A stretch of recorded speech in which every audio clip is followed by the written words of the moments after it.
एक बार गिद्धों का एक झुंड उड़ता उड़ता एक टापू पर जा पहुंचा। टापू समुद्र के बीचों बीच था। वहां ढेर सारी मछलियां, मेढक और समुद्री जीव थे।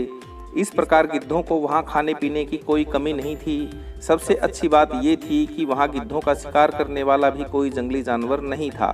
गिद्ध वहां खुश थे। इतना आराम का जीवन उन्होंने पहले कभी नहीं देखा था। उस झुंड में अधिकांश गिद्ध युवा थे। वे सोचने लगे कि अब जीवन भर उसी टापू पर रहना है, यहाँ से कहीं नहीं जाना है, क्योंकि इतना आरामदायक जीवन कहीं नहीं मिलेगा। लेकिन उन सब के बीच में एक बूढ़ा गिद्ध भी था। वह जब युवा गिद्धों को देखता तो चिंता में पड़ जाता। वह सोचता कि यहाँ के आरामदायक जिंदगी का इन युवा गिद्धों पर क्या असर पड़ेगा। क्या ये वास्तविक जीवन का अर्थ समझ पाएंगे? यहाँ इनके सामने किसी प्रकार की चुनौती नहीं है। ऐसे में जब कभी मुसीबत इनके सामने आएगी तो ये कैसे उसका मुकाबला कर पाएंगे? बहुत सोचने के बाद एक दिन बूढ़े गिद्ध ने सभी गिद्धों की सभा बुलाई। अपनी चिंता जाहिर करते हुए वह बोला, इस टापू में रहते हुए हमें बहुत दिन हो गए हैं। मेरे विचार में अब हमें वापस उसी जंगल में चलना चाहिए जहाँ से हम आए थे। यहाँ हम बिना चुनौती का जीवन जी रहे हैं। ऐसे में हम कभी भी मुसीबत के लिए तैयार नहीं हो पाएंगे। युवा गिद्धों ने उसकी बात सुनकर अनसुनी कर दी। उन्हें लगा कि बढ़ती उम्र के असर से बूढ़ा गिद्ध सठिया गया है, इसलिए ऐसी बेकार की बातें कर रहा है। उन्होंने टापू की आराम की जिंदगी को छोड़कर जाने से मना कर दिया। बूढ़े गिद्ध ने उन्हें समझाने की बहुत कोशिश की। उसने कहा कि तुम सब आने वाली मुसीबतों को नहीं देख पा रहे हो। आराम के आदी हो जाने के कारण तुम सब उड़ना तक भूल चुके हो। ऐसे में मुसीबत आई तो क्या करोगे? मेरी बात मानो, मेरे साथ चलो। लेकिन किसी ने बूढ़े गिद्ध की बात नहीं मानी। बूढ़ा गिद्ध अकेला ही वहां से चला गया। कुछ महीने बीते। एक दिन बूढ़े गिद्ध ने टापू पर गए गिद्धों की खोज खबर लेने की कोशिश की और उड़ता उड़ता उस टापू पर पहुंचा। टापू पर जाकर उसने देखा कि वहां का नजारा ही बदला हुआ था। जहां देखो वहां गिद्धों की लाशें पड़ी थी। कई गिद्ध लहूलुहान घायल पड़े थे।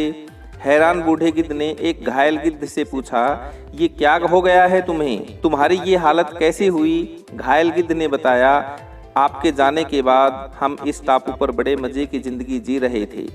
लेकिन एक दिन एक जहाज यहाँ आया। उस जहाज से यहाँ चीते छोड़ दिए गए। शुरू में तो उन चीतों ने हमें कुछ नहीं कहा, लेकिन कुछ दिनों के बाद जब उन्हें आभास हुआ कि हम उड़ना ही भूल चुके हैं, हमारे पंजे और नाखून इतने कमजोर पड़ गए हैं कि हम तो किसी पर हमला भी नहीं कर सकते और न ही अपना बचाव कर सकते हैं, तो उन्होंने हमें एक एक कर मारकर खाना शुरू कर दिया।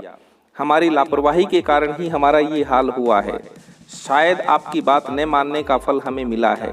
काश उस दिन यदि हमने आपकी बात मान ली होती तो आज हमारी यह दशा नहीं होती। इस कहानी से हमें ये सीख मिलती है कि अक्सर कंफर्ट जोन में जाने के बाद उससे बाहर आना बहुत मुश्किल होता है। ऐसे में चुनौतियां आने पर उसका सामना कर पाना आसान नहीं होता। इसलिए कभी भी हमें कंफर्ट जोन में जाकर खुश नहीं होना चाहिए। खुद को हमेशा चुनौती देते रहें और अपने को हमेशा चुस्त दुरुस्त रखें, ताकि भविष्य में आने वाली मुसीबतों का सामना आसानी से किया जा सके। जब तक आप चुनौती का सामना करते रहेंगे, आगे बढ़ते रहेंगे। आपको ये मोटिवेशनल स्टोरी वीडियो कैसी लगी कमेंट्स करके जरूर बताएं, और यदि वीडियो अच्छी लगी है तो इसको लाइक और शेयर अवश्य करें। और चैनल को अभी भी आपने सब्सक्राइब नहीं किया है तो चैनल को सब्सक्राइब अवश्य कर लें और नोटिफिकेशन बेल को ऑन करके ऑल पर क्लिक कर लें, ताकि आने वाली प्रत्येक वीडियो का नोटिफिकेशन आपके पास सबसे पहले पहुंच सके। सभी श्रोता बंधुओं को सप्रेम नमस्ते।